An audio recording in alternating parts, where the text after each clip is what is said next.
এটা সাধারণ কুংফু নয়, এটা কিম ড্যান্টিতে বর্ণিত লোহার মতোই একটি দক্ষতা।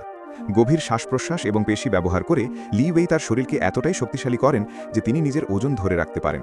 তিনি তার নিচের অঙ্গ থেকে ডাম্বেল ঝুলিয়ে অনুশীলন করেন। তদুপরি লি ওয়েই কাঠের লাঠি দিয়ে তার উরু এবং কোমরে আঘাত করেন, তবুও তার শরীরের কোনো অংশ আহত হয় না। তিনি বারবার কাঠের ফিতে ধরে রাখা ৩ মিটার লম্বা লোহার মোড়কযুক্ত কাঠের লাঠি দিয়ে নিজেকে আঘাত করেন। এটি তার প্রতিদিনের অভ্যাস। লি ওয়েই যখন তার জিহ্বা বের করে তখন এটি কালো চুলে ঢাকা থাকে। ডক্টর চ্যানলিং একে কালো চুলের জিহ্বা বলেন। এটি একটি সাধারণ অবস্থা।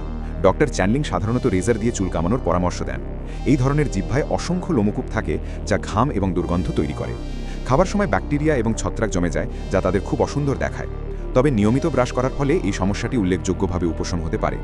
একদিন ডক্টর চেনলিং লি ওয়েইয়ের পিঠে একটি খোঁচা দেন এবং প্রচুর পরিমাণে আঠালো পুঁজ বেরিয়ে আসে। ঘাম এবং মৃত ত্বকের কারণে ছিদ্র বন্ধ হয়ে যাওয়ার কারণেই এই ফোড়া হয়। পোশাকের সাথে ক্রমাগত ঘর্ষণের ফলে এটি বড় হতে থাকে। পুঁজে ভরে যাওয়ার সাথে সাথে তীব্র ব্যথা এবং জ্বালা পোড়া হয়।